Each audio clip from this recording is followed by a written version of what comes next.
서울에 있는 어느 지하철 안.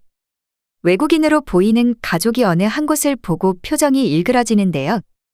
잠시 후 외국인 가족 중에 아빠로 보이는 남성이 지하철에서 잠을 자고 있던 한국인 여성에게 다가가더니 무언가 이야기를 시작합니다. 한국인 여성은 고개를 숙이며 인사하더니 이내 다시 잠을 청하는 모습인데요. 그 모습을 보고 외국인 남성은 알 수 없다는 표정을 지으며 고개를 흔들고 있습니다. 이 가족에게는 무슨 일이 벌어진 걸까요? 프랑스 여성의 사연입니다. 안녕하세요. 저는 프랑스 출신으로 현재 고등학교를 다니고 있는 마엘르라고 해요. 주류 사업을 크게 하시는 부모님 덕분에 어린 시절 내내 부족함 없이 커왔지만 저에게는 불과 얼마 전까지만 해도 커다란 고민이 하나 있었습니다. 그건 바로 고등학교를 졸업 후에 한국으로 가서 대학교를 다니고 싶었지만 부모님에게 말을 꺼내자마자 아빠는 한국으로 가는 것은 절대 안 된다며 반대했어요. 그렇다고 유학 자체를 반대하신 건 아닙니다. 유학을 가고 싶다면 미국이나 유럽 쪽의 영어권 나라에서 유학을 하라고 말씀하셨죠.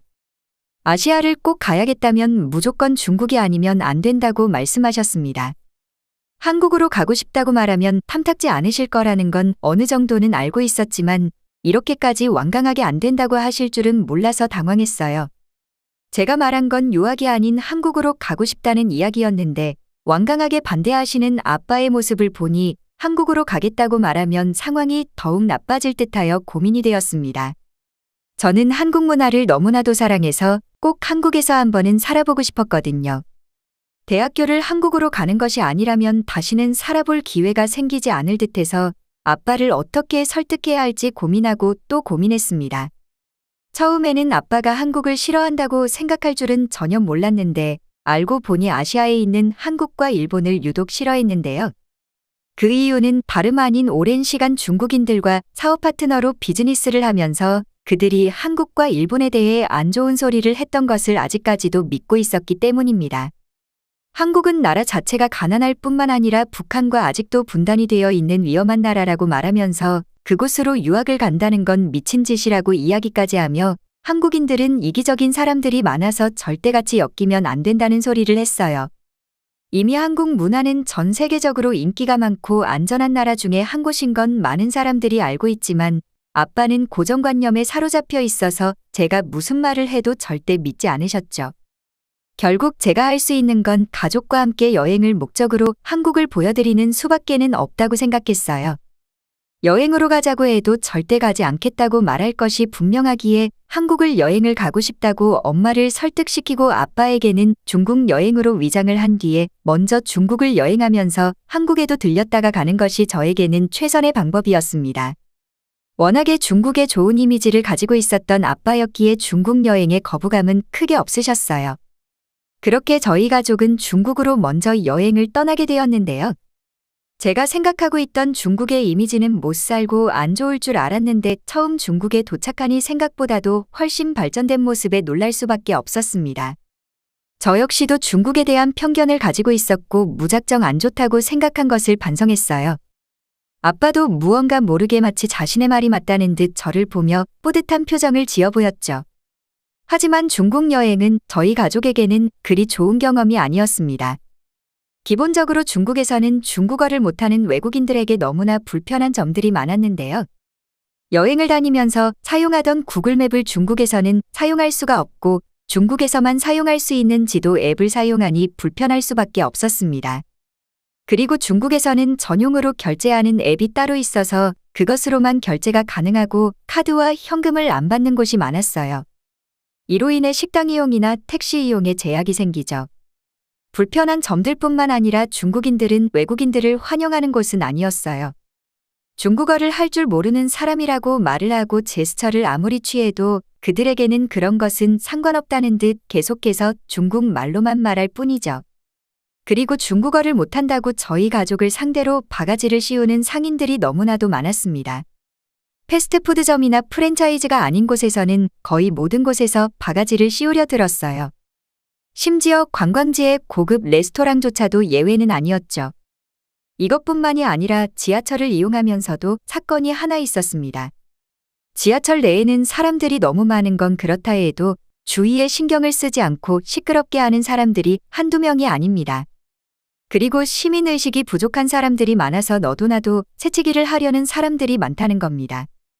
그 때문에 한 번은 저와 아빠만 지하철을 탑승하고 엄마는 새치기를 하는 사람들에게 밀려 지하철을 탑승하지 못한 적도 있어요.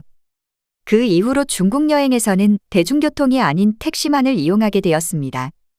위생적인 부분도 대도시는 그나마 괜찮은데 대도시를 벗어나 조금만 외곽 쪽으로 이동하면 거리 자체가 매우 더러운 곳들이 많이 보이고 공중 화장실에서 문을 열고 큰일을 보는 사람을 보고 충격을 받기도 했어요.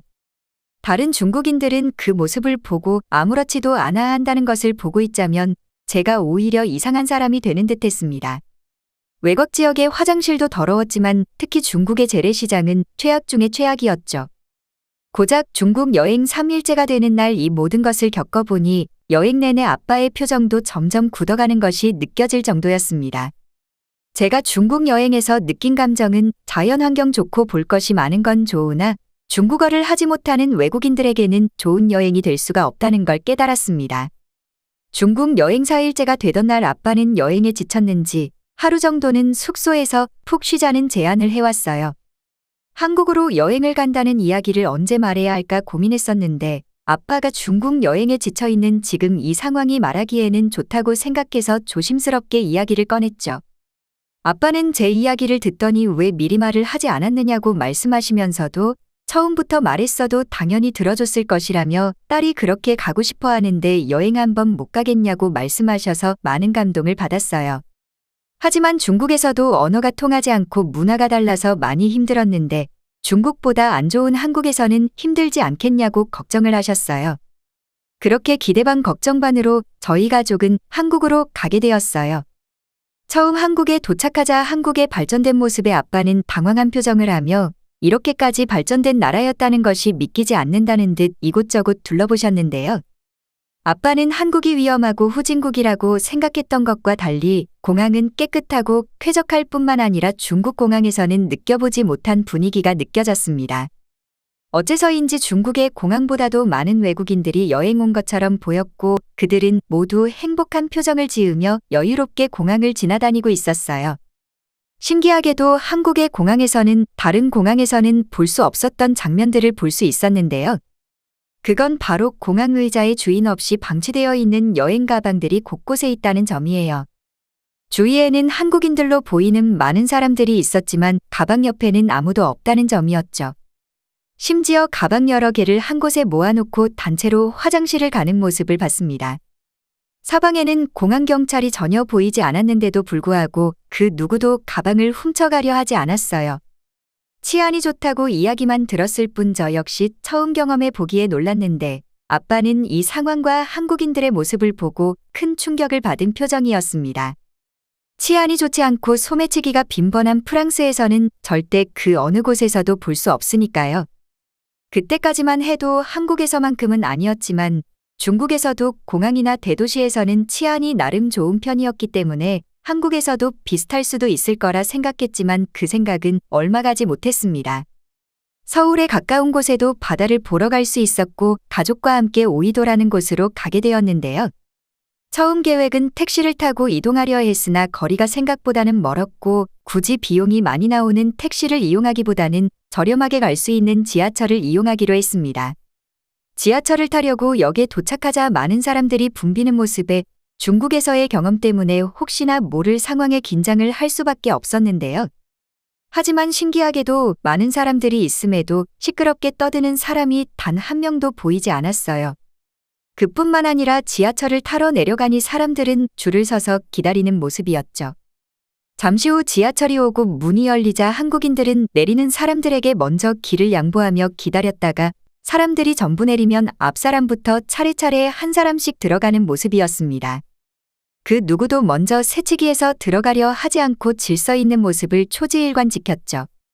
단 한 번의 경험으로도 한국인들의 시민의식이 매우 높다는 것을 알 수 있었고 중국과 바로 옆에 있는 같은 아시아 나라가 맞는지 의문이 생기며 한국과 중국은 전혀 다르다는 것을 깨달을 수 있었습니다. 지하철을 탑승하니 이미 많은 사람들이 타고 있어서 저희 가족은 서서 이동을 했는데요. 지하철 내에서도 많은 사람들이 있음에도 정적이 흐르는 듯 조용하다는 걸 느꼈어요. 그 순간 갑자기 엄마가 저와 아빠를 살며시 부르더니 어느 한 곳을 가리켰는데요. 그곳에는 한국인들이 자리에 앉아서 자고 있었는데 놀랍게도 한 여성이 자신의 가방을 방치하고 스마트폰을 아무렇지 않게 그 위에다 올려놓고 위태롭게 잠을 자고 있는 모습이었어요. 아무리 치안이 좋다고 해도 저런 식으로 행동하는 건 안 된다고 생각했죠. 다음 역에 도착해서 문이 열리고 누군가가 훔친다면 대응할 방법이 전혀 없었으니까요. 프랑스에서는 만약 누군가가 저런 식으로 자신의 물건을 방치하듯 해서 누군가가 훔쳐가도 대부분의 사람들이 물건을 방치한 사람의 잘못이라고 말을 할 겁니다. 아무리 치안이 좋은 곳이라도 저 상황에서는 분명 누군가 훔쳐갈 거라고 생각했기에 아빠는 자고 있는 여성에게 다가가 조심스럽게 그녀를 깨우고 가방과 핸드폰을 가리키며 조심하라고 이야기를 해주었어요. 여성은 아빠를 보더니 고개를 한번 꼬벅이며 인사를 하고 가방에 핸드폰을 넣더니 그 가방을 자신의 옆에다가 내팽개치고 다시 잠을 청하는 모습이었어요. 그 모습을 보고 저와 엄마는 서로 쳐다보며 이해할 수 없다는 표정을 지었지만 아빠는 자신이 할 수 있는 건 다 했다면서 누군가 훔쳐가지 않기를 바랄 수밖에 없다는 말을 했습니다. 하지만 그곳에는 저희 가족만 그녀의 가방에 신경을 쓰고 있었을 뿐 그곳에 있던 한국인 누구 하나도 그쪽을 쳐다보지 않았는데요. 오히려 다음에 탑승했던 한국인 몇몇이 그녀와 똑같은 행동을 하고 있어서 어이가 없었어요. 오이도역은 지하철의 마지막 종착지였기에 가면 갈수록 사람이 점점 줄어들었는데요. 위태롭게 자고 있던 여성도 내렸는지 보이지 않았고 어느 순간부터 한 좌석에 가방 하나가 덩그러니 놓여 있었죠. 많은 한국인들이 탑승했다가 내렸다가를 반복했지만 가방은 여전히 그곳에 놓여 있었어요. 시간이 지나 마지막 종착역인 오이도역이라는 영어 안내가 나오고 탑승하고 있던 모든 사람들이 지하철에서 내리는 마지막까지도 가방은 주인 없이 그곳에 있었죠. 결국 아빠는 가방을 외면할 수가 없었는지 열차 승무원에게 주인이 없는 가방이 있다는 소식을 전했고 승무원은 저희 가족에게 감사하다는 인사와 함께 유실물 센터에 가방이 보관될 테니 아마 주인이 잊어버린 걸 알게 되면 찾아갈 거라며 말을 해왔죠. 가방이 주인 없이 놓여 있는데 아무도 훔쳐가지 않은 한국인들이 대단하다는 말을 하니 승무원은 이런 일이 흔하고 당연하다는 듯 한국에서는 남의 물건을 훔쳐가는 상황이 거의 발생하지 않으니 잃어버린 물건은 웬만하면 찾을 수 있다고 아무렇지 않게 말하는 모습에 얼마나 한국인들이 정직하고 치안이 훌륭한지 알게 되었습니다. 옆에 있던 아빠는 이 상황이 믿기지 않는다는 듯 말도 안 된다며 연신말을 해왔고 옆에 있던 엄마 또한 어떻게 이렇게나 안전하고 정직한 사람들만 사는 나라가 존재할 수 있냐면서 당황한 반응을 보이셨습니다. 한국인들은 정직할 뿐만 아니라 그 누구보다도 친절한 사람들이 많았는데요. 오이도역에만 도착하면 바로 바다를 볼 수 있을 줄 알았는데 바다는 나오지 않아 패닉 상태에 빠지고 말았습니다. 한참을 검색해도 애매모호하게 글이 나와 있어 허탈한 마음과 함께 고민을 하다가 이곳에 바다가 있는 것인지부터 정확하게 물어본 뒤에 택시를 타려고 마음먹었어요. 지나가는 한국 남성에게 이곳에 바다가 있는지 물어보려고 말을 걸고 어디로 가야 하는지 물어보니 안타깝게도 영어를 잘 못하는 분이셨죠. 하지만 제가 말한 단어로 유추하신 건지 손짓을 하며 따라오라는 소리를 했어요. 그 남성을 따라서 조금 걸어가니 버스 정류장이 나왔는데 그곳에서 자신이 타는 버스를 탑승해서 같이 가면 된다고 짧은 단어로 이야기를 했죠.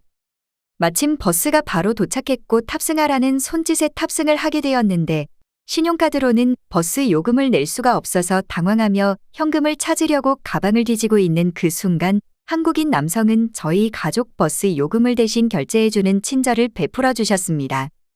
내려야 할 곳에서 지금 내리면 된다면서 손까지 흔들며 인사해 주시는 모습을 보고 제가 한국을 좋아했던 것이 뿌듯하게 느껴질 정도로 많은 감동을 받았어요. 그 이후부터의 한국 여행은 가족 모두에게 정말 환상적이었는데요. 채소 요리를 좋아하는 엄마는 한식에는 야채 반찬이 많다며 너무 좋아했고 평소에는 과식을 전혀 하지 않는 엄마는 몇 번이고 과식을 하곤 했어요. 프랑스와는 달리 늦은 밤이 되어도 안전하다는 것을 알게 되었고 길을 걸어다니며 누군가가 내 물건을 절대 훔쳐가지 않을 거라는 믿음이 생기니 사람들을 경계하고 신경 쓰기보다는 편하게 주위의 경치를 마음껏 즐겼습니다. 어두운 프랑스와는 전혀 다른 느낌을 받았는데 한국에서는 어느 곳을 가더라도 평화롭다 못해 길거리 자체가 밝은 느낌이 들었습니다. 특히 길거리에 쓰레기통이 보이지 않아 불편한 적이 많았는데 신기하게도 길거리는 항상 깨끗하고 쓰레기는 볼 수가 없었죠. 공중화장실조차도 누군가가 매일 관리를 하는 것인지 좋은 냄새가 나고 청결하다는 게 신기했어요. 아빠도 결국 한국인들은 시민의식이 매우 뛰어나고 정말 안전한 곳이라는 걸 알게 되었다고 인정하며 그동안 내가 잘못 알고 있었다고 저에게 미안하다는 이야기를 해왔어요. 한국인들은 편리하고 쾌적한 삶을 살아간다는 것에 부러움이 몰려왔고 저는 그 자리에서 한국에서 유학을 꼭 해야겠다는 말을 꺼냈죠. 절대 안 된다고 고지식한 태도로 반대했던 아버지였지만 얼마나 한국이 안전하고 살기 좋은 것인지 경험하고 나니 한국에서 대학교를 다니는 것을 허락해 주시면서 가끔 놀러 오면 되겠다고 웃어 보이셨어요. 아빠는 한국에서 모든 것이 다 좋았지만 그중에 가장 좋았던 건 온돌 시스템을 좋아하셨는데 프랑스로 돌아온 지금까지도 온돌 시스템이 제일 기억에 남는다며 극찬하고 있죠. 따뜻한 방바닥에 누워 자고 일어나면 모든 피로가 풀리는 경험을 한다면서 말이에요. 지금은 한국의 대학교를 합격하기 위해 열심히 공부를 하고 있는데요. 한국 문화를 좋아했다는 것이 이제는 자랑스럽게 느껴지기까지 합니다. 하루빨리 살기 좋은 한국에 가서 한국인 친구들을 만들어 보고 싶고 편리한 시스템 속에서 친절한 한국인들과의 삶이 오길 꿈꿔봅니다. 시청해주셔서 감사합니다. 바쁘시더라도 구독, 좋아요 한 번씩 부탁드립니다. 영상 제작에 큰 힘이 됩니다.